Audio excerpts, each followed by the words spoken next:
Alright guys, Chris Marie Miller here at Unpopular Opinion. I've been sick for like a week, so I'm literally jumping right back in. And we're going to start with Jersey Housewives. So this isn't really per se a recap, let alone just my thoughts. So yeah, I'm looking over at it, but I'm going to go in my binder and let's just get into it. So we have Jersey Housewives here, and the biggest thing this week that I'm taking away from it is whose side are we on, basically? Joe Gorga and the girls for how they feel about Joe speaking on her dad. And do we think that Louis owes anybody an explanation about his video? Okay. So, but anyway, we start the episode out, I think it's pretty funny, is Teresa's sitting around with her girls and they're having lunch. And they're literally building this house to move in with Louis any day now. And this is now when she has a conversation on camera, whether they care or not, and whether it's going to affect their lives or not.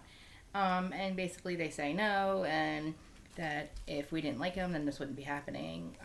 Basically acting like they have all the say in the world what Teresa does in her life. And they don't really, they're just her children. But yes, they are going with her, so we find out that Louis has two sons, a 20-year-old and I think like a little bit younger than that, and they're going to be blending families, which all for it. Now, don't get me wrong, I am not against Teresa. I am not against her moving on. I think that Louis is a good dude. I'll share my thoughts on him later. Believe it or not, I'm not negative, so, I believe that Louis, it was a little sus how they met. He had a couple houses, shore houses down from where she was staying at Shore House, and he stalked her a little bit, and that's how they met, but whatever. They fell in love. Try not to pop her bubble. Now, it seems to me that Marge is the one who has the biggest problem with Louis, because if you notice earlier, they show basically her and Teresa fist fighting, and she's trying to pop her love bubble. But then also, as you see, like as these episodes go on, all this shit talking is coming from Marge. Mostly. Anyway, so why I think the fucking video is weird? Yeah, little weird, but dude, everybody's got skeletons, but let's just keep going. So, okay. So we have this girl's day. She's with her daughters. She's now getting their permission to move on with Louis, which is great. Fine. Great. Moving in. We see that she sold her house. Good for you. M did not sell her house. Fiend. Couldn't do it, could you? Somebody else did. Put her stamp on that, so yeah, sorry. Anyway, we know who M is. Can't say her name, but she didn't sell the house. I mean, what do you suspect when you walk on camera with your picked apart face, girl? Like, come on, what are you doing, you idiot? You and your freaking crook husband. Anyway, so.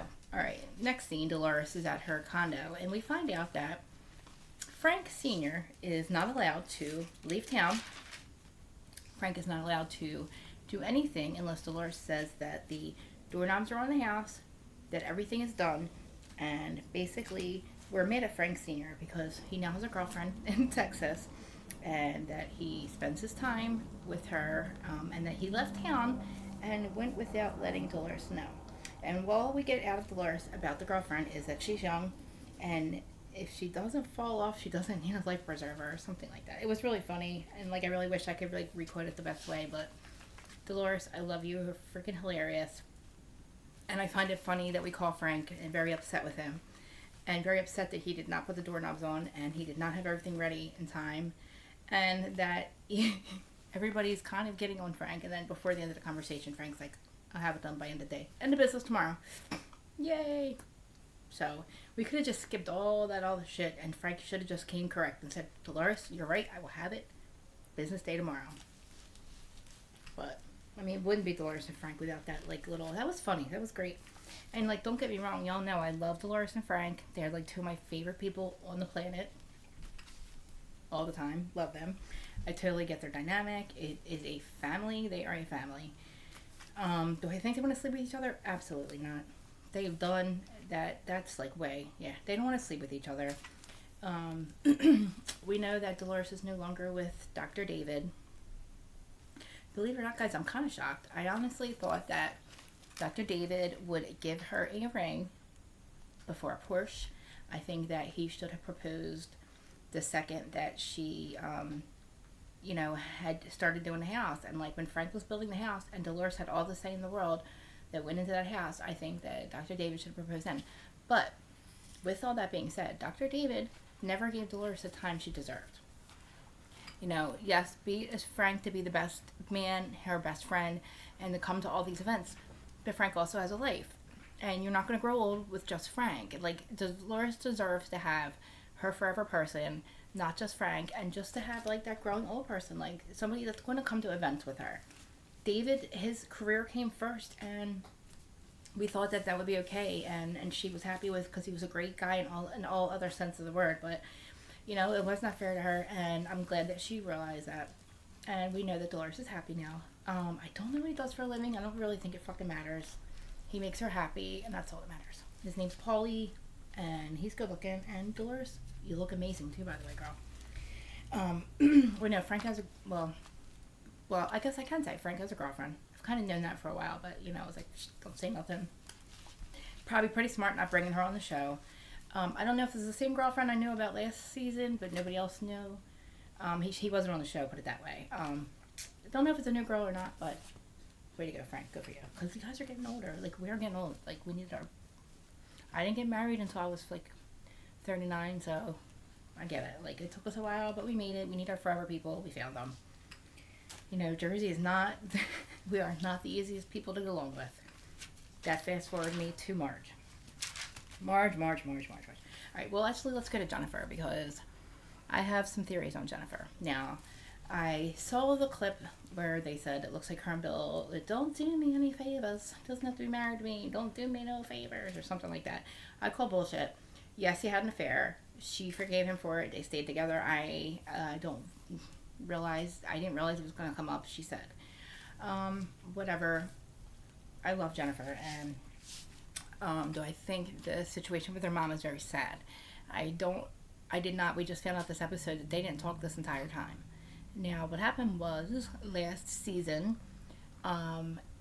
Jennifer was trying to get her mom to understand that her son is gay. Now, them being from Turkey and her religion, her mom, not that she didn't accept it, she didn't feel that, she felt shame or something like that.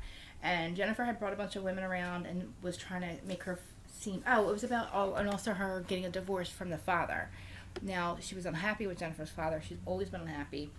They finally have separated, but she was embarrassed by that as well. She felt shame. She didn't want her to feel like she should feel that, so she had a bunch of other ladies, other moms around, and the mom, in the long run, thought she was exposing her, and she didn't talk. They haven't talked this whole entire time. Now, they have talked, and I'm happy for that. They've rekindled. Guys, I am still a little sick. I just realized that, and I'm losing my thought here. Yeah. So, okay. Yeah, I guess I don't need this anymore. Where do we go? Oh, okay. Well, we have Marge, right? Now, she makes comment about Teresa addressing the Louis video. Now, the Louis video comes out. Now, if you guys don't know what I mean about the Louis video, it's the one where he's around a bunch of naked men. They just showed the episode, and he's apologizing to a woman that he was with.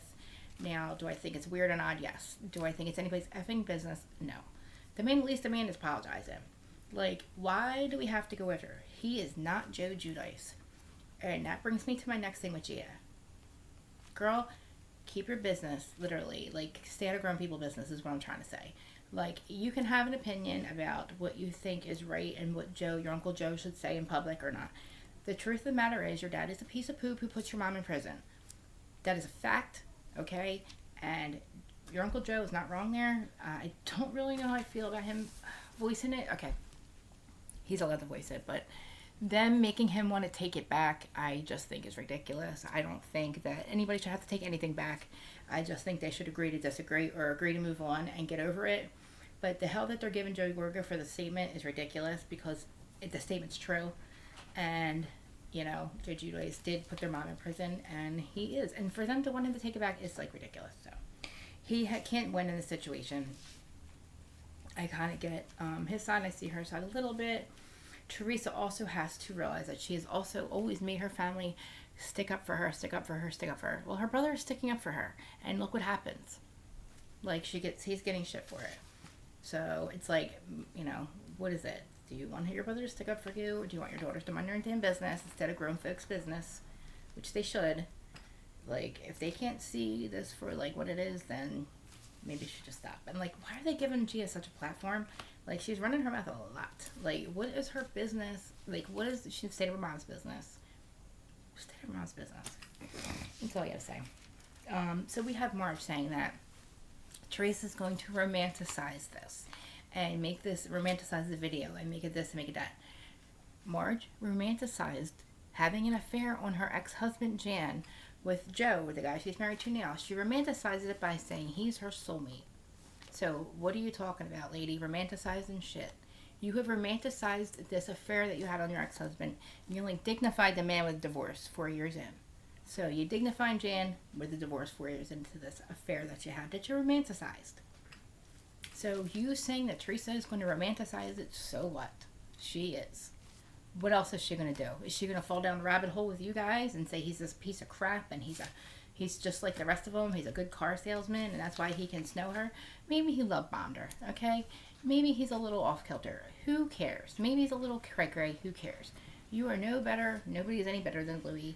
Louie has made Teresa happier than she's ever seen. We have ever seen her. So I think we all just need to mind our business. I'm on Louie's side with this one. And I am not on Giudice's side or Joey Gorga's side. I think we just need to agree that it is what it is. Situation is, he's always going to be their father, Joe's always going to be their uncle, and Teresa's always going to be the mom in the middle. So I think we just need to just move on and be a big family. Nobody should have to take anything back. We get anywhere? Oh, Evan and Jackie. Okay, now we have Evan and Jackie show up to the party. Now this is a year after Teresa shows up to Evan's 40th birthday party or something like that and accuses him of having an affair, or she repeats a rumor to, now this is Evan and Evan and Jackie's house, Evan's birthday party. Teresa shows up and blasts this rumor about him and their marriage and turns into this big old fight that went on the entire season. Not only for Teresa to apologize at the reunion with her, she said she wasn't trying to hurt anybody, which is a lie. She was, whatever, it is what it is. So basically this is like, she's saying that she should have never did that. Well, this is kind of like what they're doing to her now. They're showing up at her house and they want Louie to address this video. Oh, that's where I forgot to get to. They want Louie to address the video. Why the fuck should he have to address the video? He doesn't owe you fucking people shit. He doesn't owe you any explanation. He owes Teresa, if anybody, a private explanation. Nobody else. He shouldn't have to come to her house and have to hear a bunch of people that are her family and friends talking crap on him like you are. Like, you pan over to every camera scene and it's everybody talking crap on him and saying he needs to come and he needs to address this. No, he doesn't. He does not have to address it. He doesn't owe you people anything. He owes you no explanation. He owes us no explanation. Literally. It is what it is. He doesn't have to address it. It is, we saw what it was. He was on a retreat. Joey Gorga already knew about this. Joey Gorga knew the whole situation. He doesn't have to address anything. So, anyway, that's Jersey. And I think that's all I have to say about that. I realize I'm losing my voice. So, and yeah. I am going to say like, comment, subscribe. Don't know if I'm doing any lives this week. I'm literally just hopping back in to do pre-records. And yeah, so see you later. Like, subscribe, comment, whatever.